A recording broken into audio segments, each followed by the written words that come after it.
Hey there, it's Julie Hutchison here from Think Be Do Leadership, and already we're on day 7 of Team on Fire. We're going to do the whole of October looking at how to get your team on fire. So here we are on day 7, and we are looking at the question of, are you just an imposter?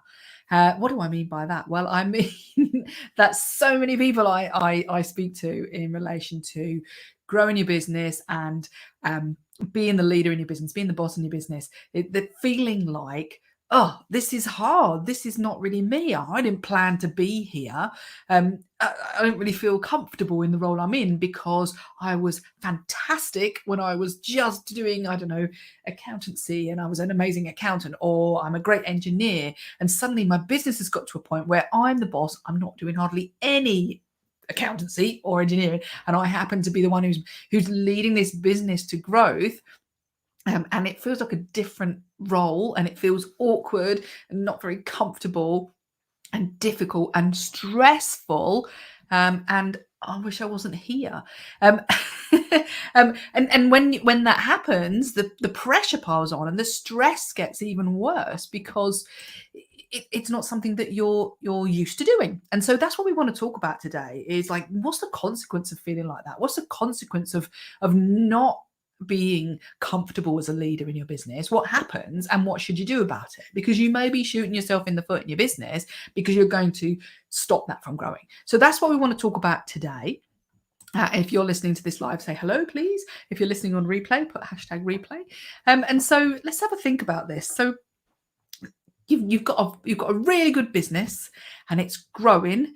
I don't know, maybe you're doing £1 million and you're like, oh, in the next 2 years we're going to be doing £5 million, something like that. And you have a small team of people that you know really well. It might even be a family business, and it's growing. And these people came because you knew them, or they are family, or they're really good technically at what they do. So I don't know, more accountants or more IT specialists or something like that.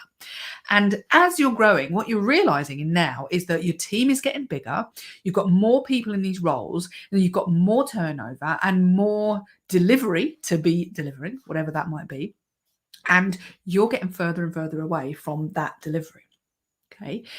But what's happening is that maybe when your business grows, is that although you want to be able to get further and further away, and you should be getting further and further away, you're finding that you're having to get in there and still solve problems. And because what's happening is that whereas before, when you were delivering this, it was all nice and you knew what was going to happen. But now, as it grows, customer service is getting a little bit wobbly, or delivering isn't really quite as you would have done it yourself, but you're not sure how to manage these people, how to work with these people to help them to do what you want to do in your business still. So how do you get those people to replicate the way you would want to do things in your business? And the problem is as your business grows, and the consequence of a lovely growing business as it grows, is you have less control over what happens. So you don't have the control over the people. They could either do or not do what they're supposed to be doing.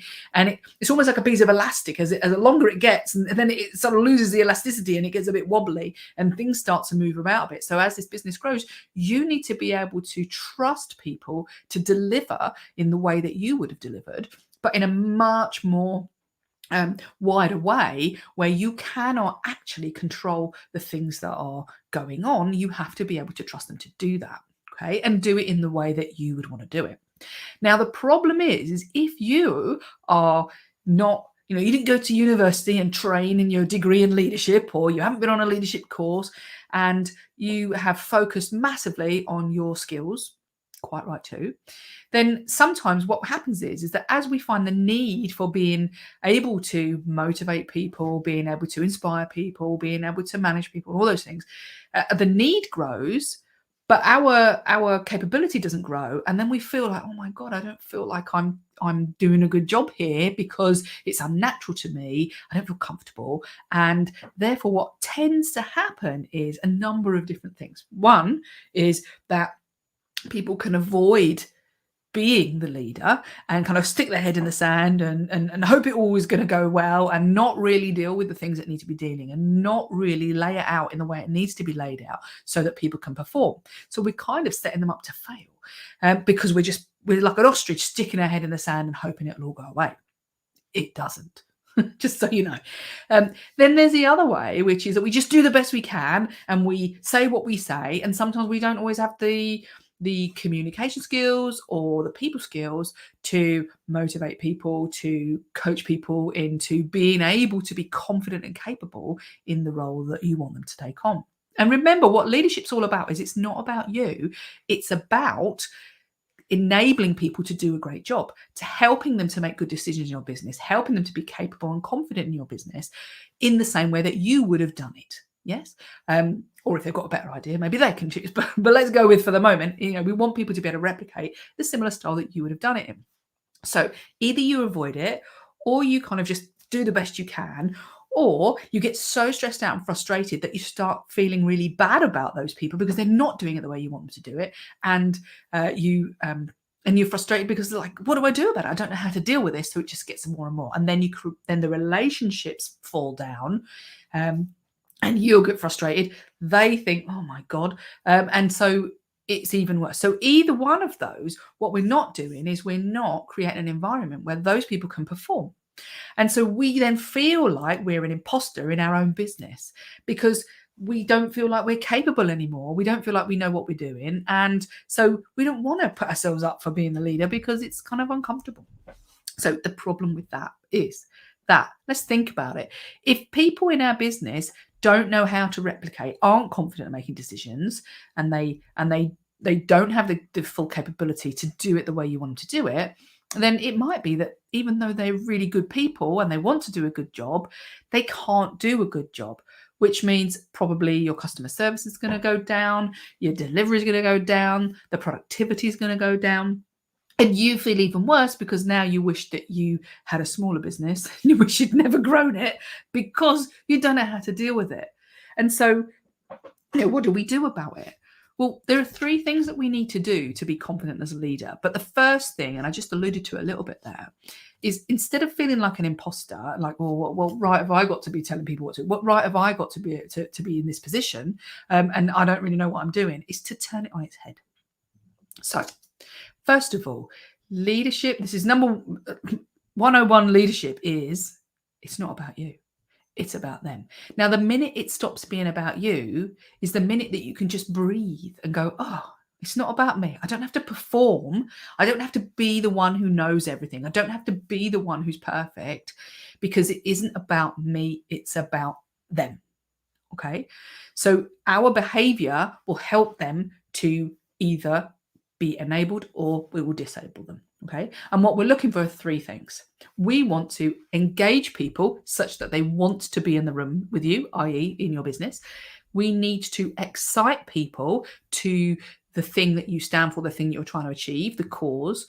And we need to, engage, excite, and we need to enable people so that they have the capability to do the job, but not just that, but to make good decisions in the business so that they don't come running to you.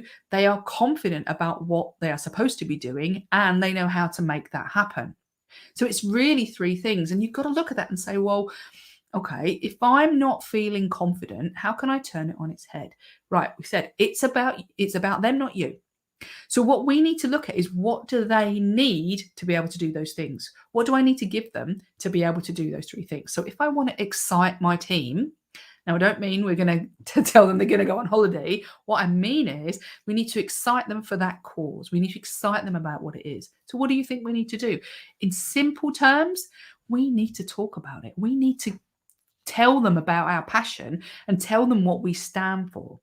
And so many times I see business owners don't even mention this to the team. They don't tell them what we really are there for. So they're just there for a job. So no wonder they're not excited because they don't even know.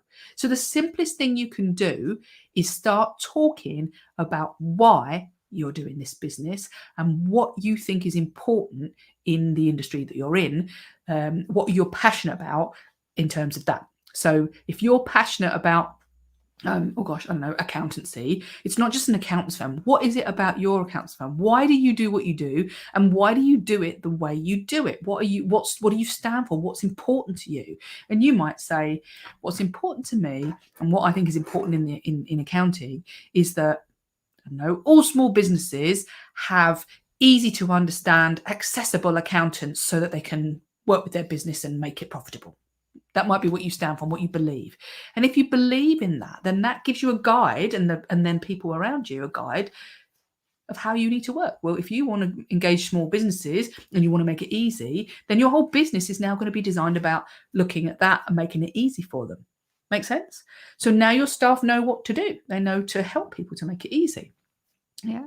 And so that's how we do the Excite. We talk about it. We get people to understand it. Everybody in our business.